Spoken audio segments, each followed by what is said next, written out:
Hello folks, just a quick one.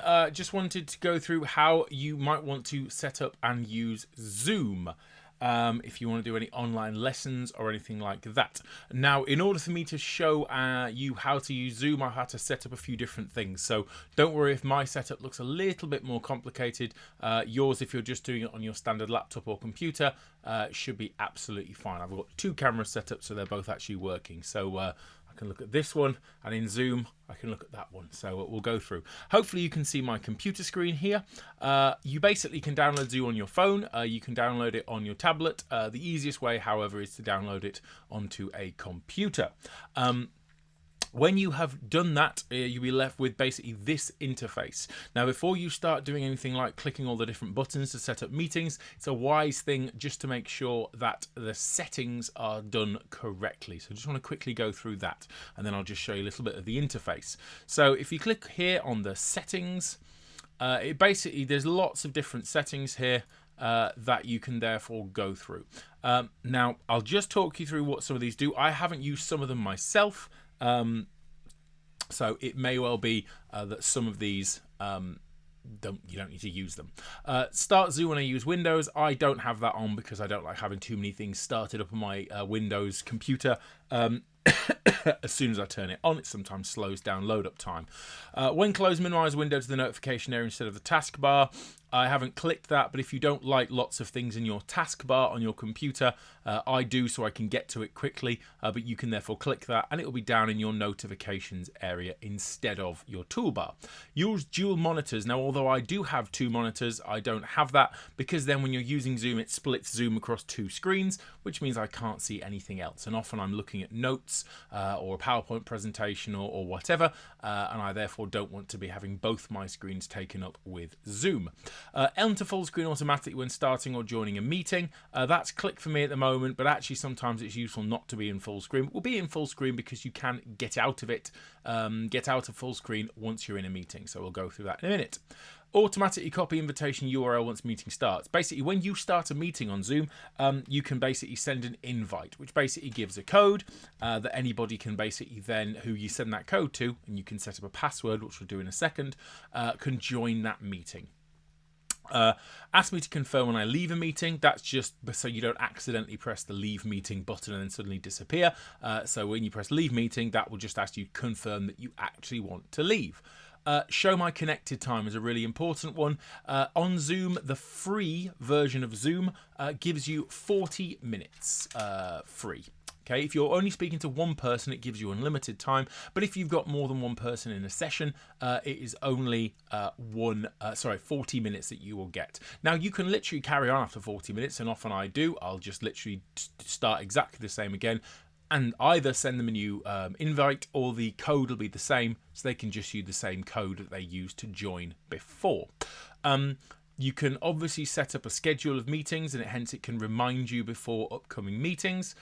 Depends whether you want to be reminded or whether you know when you're going to do these meetings. That doesn't really matter. Stop video and audio and display is off, or screensaver begins. I haven't clicked that because I haven't found a need to.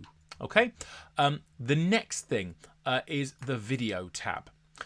Now on here, you will see that as I go onto here, I have a webcam on the front of my laptop, but that is the screen, the one here that is actually that you can see me on this video tutorial. I've actually plugged in an additional webcam which is called Q2N. So if you're just on your standard computer and you have a webcam plugged in, just choose whatever that webcam is called. Mine is this one up here, the Q2N. I can't basically have one webcam being used for two video programs simultaneously. Widescreen original ratio. Most webcams will be widescreen, but if it isn't and you want it to be the original ratio, as in like letterbox or square or 4:3 or whatever it might be, then you can click that. Enable HD depends upon your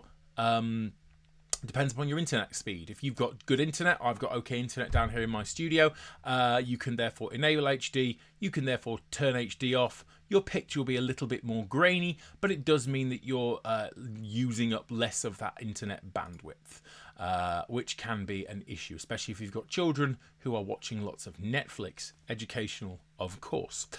Mirror your video means that if, for example, you want left to be left and right to be right, so for example, this is my right hand, but it comes up on the left. So if I'm looking at something, you might want to mirror that. And then it means that my right hand is now on my right. Okay, that just depends if you actually care. Touch up appearance, it basically makes you a little bit prettier.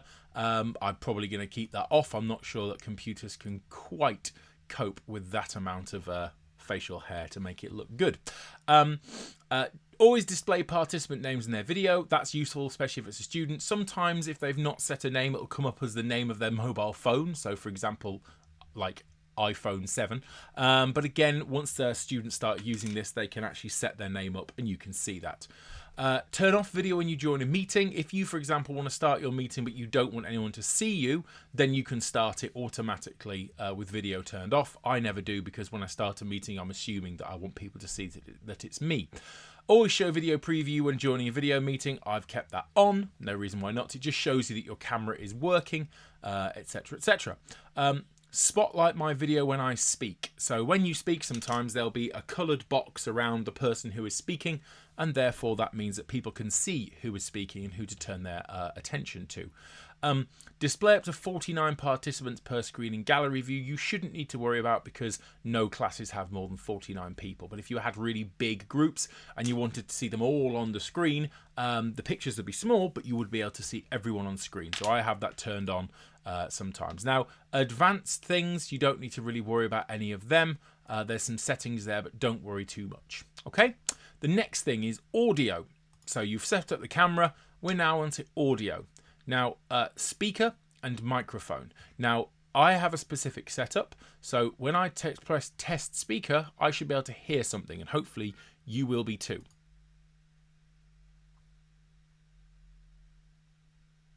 Okay, interestingly enough, I couldn't then actually hear that. So I think that's the way that I've done my sound on this. So just bear with me 1 second. And it may be that it's because of how my computer is set up. So 1 second. So basically for you, you will want to basically choose what is ever your normal speaker. You'll notice that I've got huge amounts of different places I can send this listen to. So this should be the one. There we go. Okay, so I can now hear that. Now, you shouldn't have a massive issue with this because if you put same as system, whatever plays the music or the sound through your computer normally, it will use that. It's only for me with lots of external sound devices and things like that it makes a difference on. You will already see that my microphone is being picked up here, but again, you can test mic and you can go 1, 2, 3. Go 1, 2, 3, and therefore you know that's working. I do this before every meeting just to check that all my stuff's working. As you saw there, I thought it was set up right. It wasn't on my speaker, so I couldn't hear anything. So it's now set up correctly. The settings here, none of them are a particularly massive issue. You can therefore press and hold the spacebar if you want to temporarily mute yourself. So just hold the spacebar down, it'll mute you if you want to talk. If someone interrupts your lesson, you can talk to them without anyone hearing, without necessarily having to go through the physical mute button. You can just do a temporary mute. That's quite a useful thing to do. So that is audio. Now, the last thing I'm probably going to go through at the moment is share screen. Okay. When you can share your computer screen, much like you can in MS Teams, but what you can do is called side-by-side mode, which is a useful thing to have ticked, so that means when you share your screen, you can still see all the people in your Zoom session, so they can still be doing thumbs up, and you can see their faces to see whether they can actually understand and see what you're going through. Okay, I think all of the rest of those ones can be kept the same. Now, chat. There is the ability for students to text to you if they have any issues with microphones, so they can text to you, but basically they're just settings. I haven't changed any of those settings because I don't use text chat. The whole point of video lessons is so I could be able to talk to them, so I don't use text chat very much. Now, video background. Just let me go back on to video. And that thing, my Q2N thing has slightly timed itself out because I wasn't using it. So don't worry about that. It won't happen for you unless you, because you haven't got the system I have.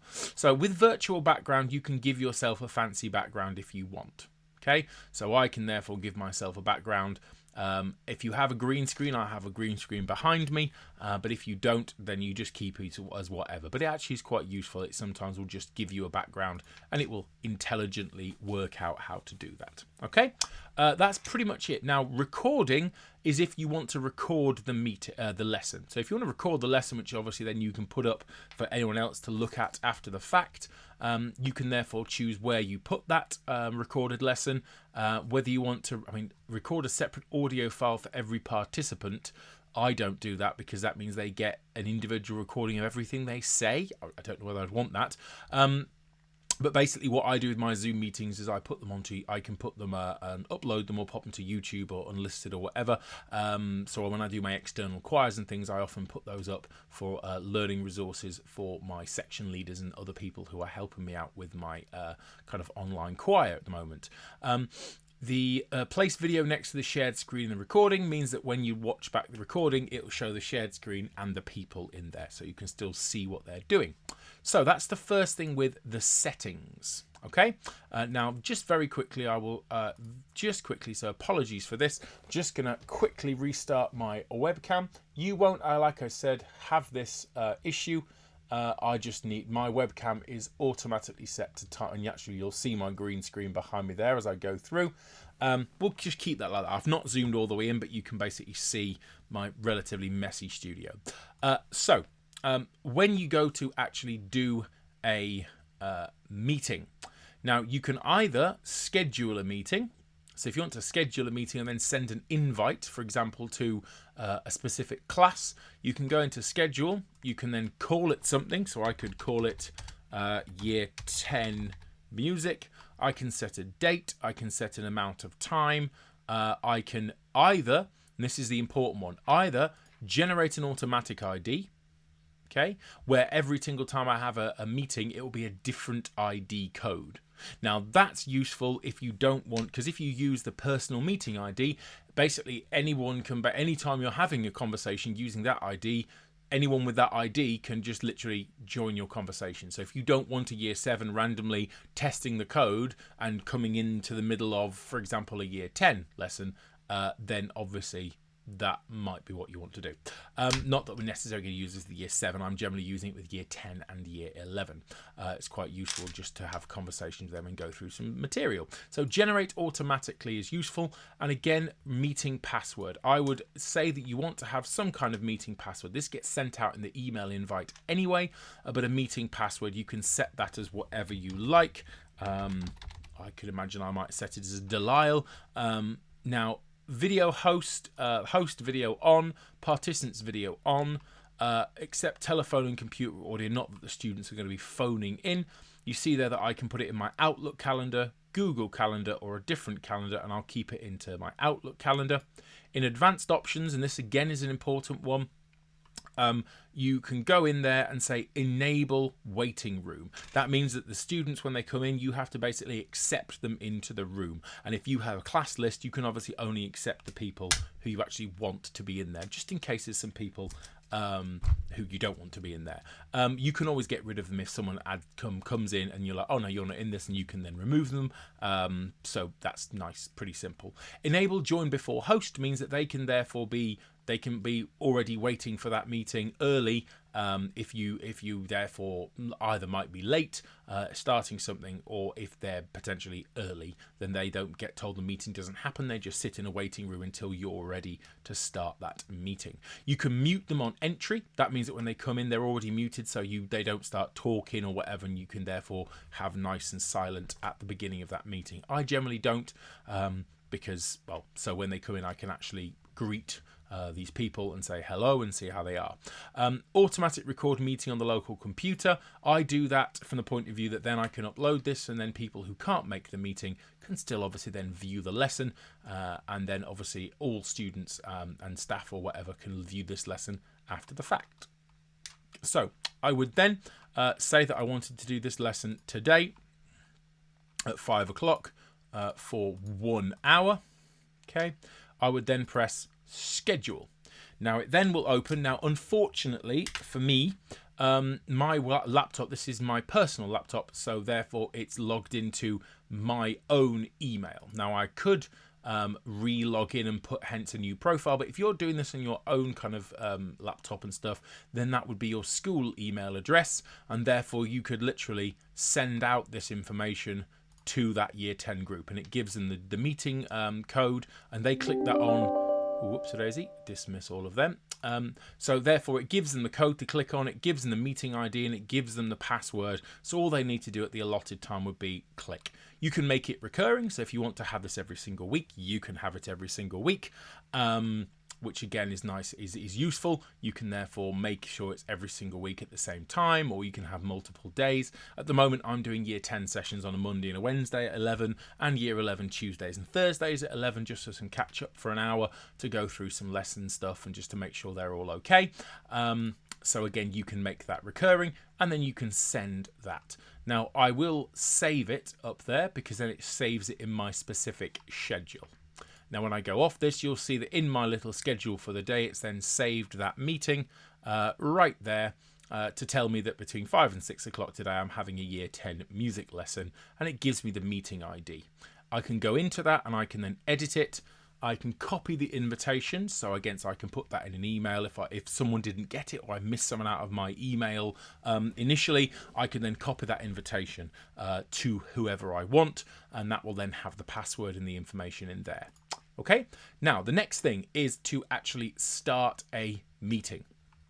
So imagine that, and if you look up here at meetings, you'll see that year 10 music, I've got some of my online choir, one thing happening tomorrow between 3 and 3:45.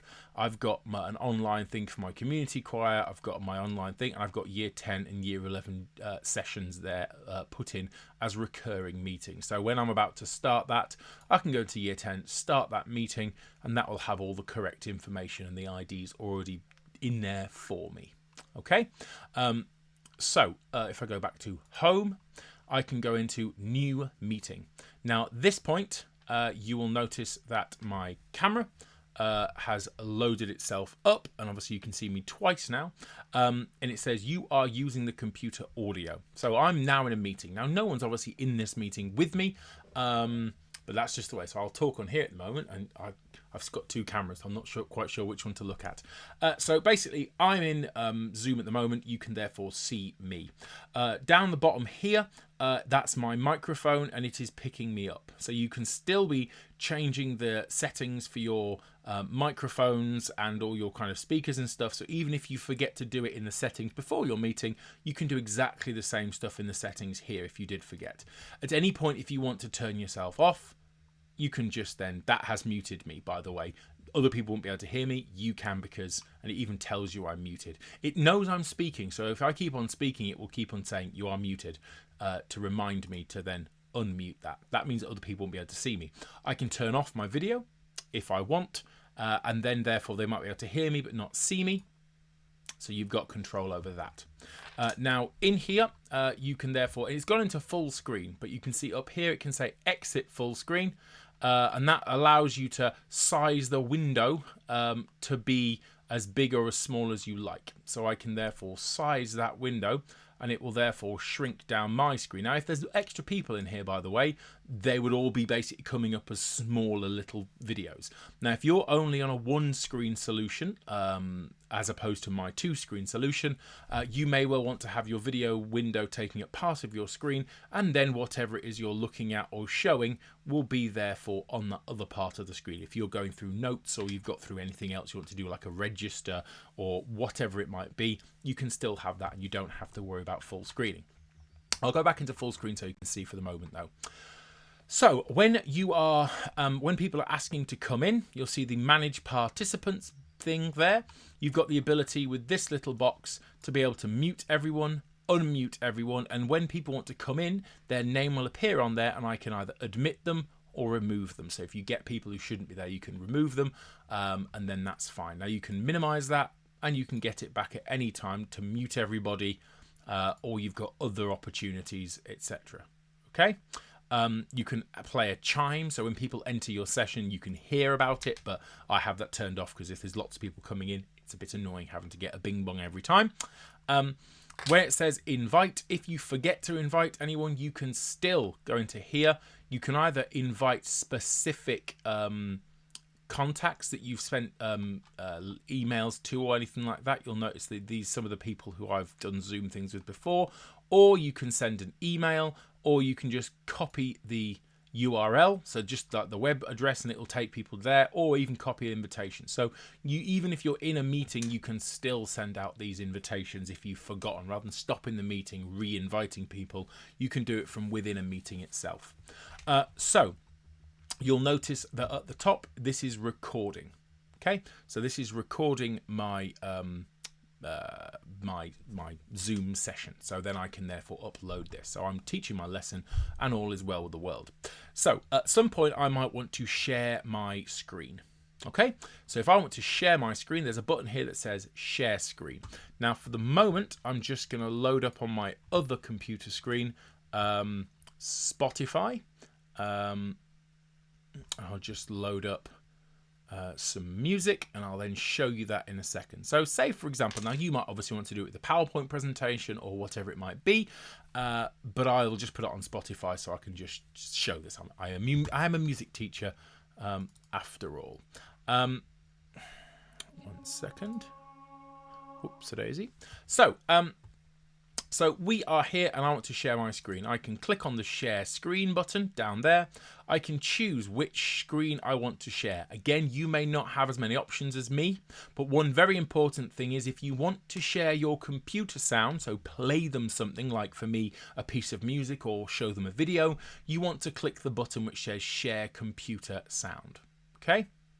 So you need to make sure you do that. Now, I've got mine set up so I can share sound all times, but you definitely want to do it if you want to share computer sound. Okay, so you leave that clicked.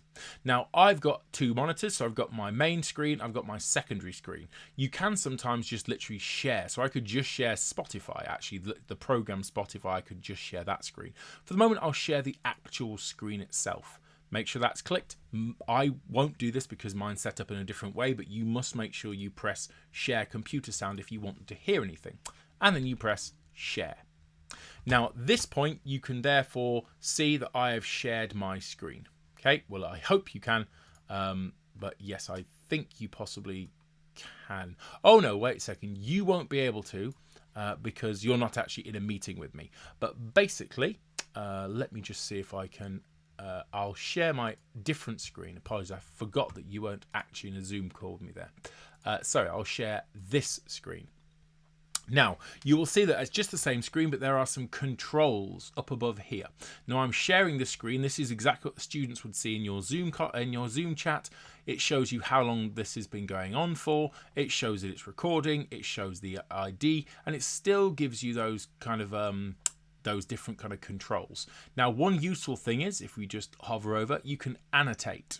So if you've got something up on there and you want to actually annotate, you can draw directly onto that screen.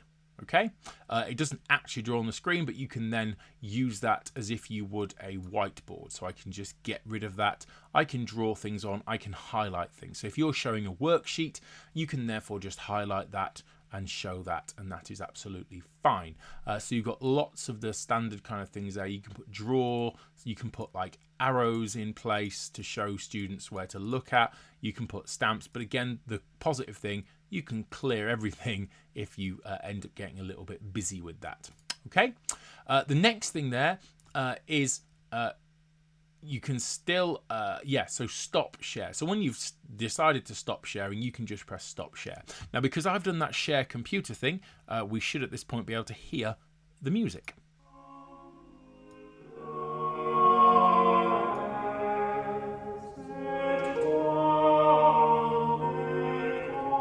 So if I wanted to, for my music students, play a sound clip and have some questions up on here, then I 100% would be able to do that. Okay, so you can share your laptop computer screen, and I can still hear. You'll see me, and I would be able to see all the people in my group. I could see them across the side, and I could make that window a little bit bigger if I wanted to on my own screen, so I'd still be able to see everyone. So if I just press stop share, and you'll notice that then we just go back to our standard Zoom meeting. And again, I can share screen as many times as I like through the lesson, and then unshare so they can then see me again. Okay, I think that's mostly it for the moment. Basically, that allows you to talk to students, show them things, play them things, annotate onto your screen. It records it for you so you can then upload it either to OneDrive or you can upload it to YouTube as an unlisted video. And therefore, you can like any student who can't attend your meeting, they can therefore watch that back afterwards. And again, you also know you can got a little bit of kind of aid memoir of what students ask questions, and they can put their hands up, etc., etc. The last thing is if you want to have people muted, there is a thumbs up and a clap. So sometimes I have clap instead of clapping as a hands up thing. So if a student clicks that, it might be they have a question, and therefore you can unmute them. Okay, so that means you can be in control, you can mute them, and if they have a question, they can just click on reactions, and you can say, okay, yes, and you can unmute them, and then when they've asked their question, you've answered, you can then remute them again. If you ask everybody to have a thumbs up, they can physically give a thumbs up. If their camera's not working, though, they can still just do an actual thumbs up like so they can do that, and you know that all the students understand what it is that you've been going through. So if I just click end meeting, do I want to end meeting for all? Yes, I do. And you will notice now that it's converting that meeting recording. Okay, so it converts the meeting recording and it saves it wherever I told it to save it on my computer, and then you can choose to upload and do do with it as you will. That was what I wanted to say. Sorry. I got a little bit of tongue-tied there. So that will therefore maybe take, depending on how long your meeting was, it might take 10-15 minutes to basically convert that into a standard video file, but then you can upload it anywhere and students can then look at that. Hopefully that's been useful. There is, as I said, free versions on phone and tablet and PC and Mac. The phone version has the same settings, but they're just in a slightly different place. But again, if you set up your meetings, as I've shown you there, relatively correctly, it's kind of pretty easy for students to use it, because all they have to do is go onto their phone. If they want to stick a pair of headphones in, they can, and they can just pop their phone somewhere and be looking at that information. If they've got a computer, it's better. The screen is a little bit bigger, but again, that should work okay for you. So fingers crossed you enjoy having a go with that. And yeah, let me know how you get on and any questions, and I'll do what I can to help. But I think I've gone through everything there that I can think about. And yeah, so if you wanted to join someone else's meeting, you just press join, put in the meeting that you've been given. This is what students will do. They'll go join, put the meeting thing in, say what they want to be called on that meeting, put a name in, and then they'll press join. And that's all they need to do. So it's really simple for them. They just need to put the number you sent them. If there's a password, they put a password in, and that's it. They're just straight into your lesson, and you can be there waiting for them. And yeah, good luck, and let me know if you need anything. And hopefully that will help out with some online teaching. Thanks very much.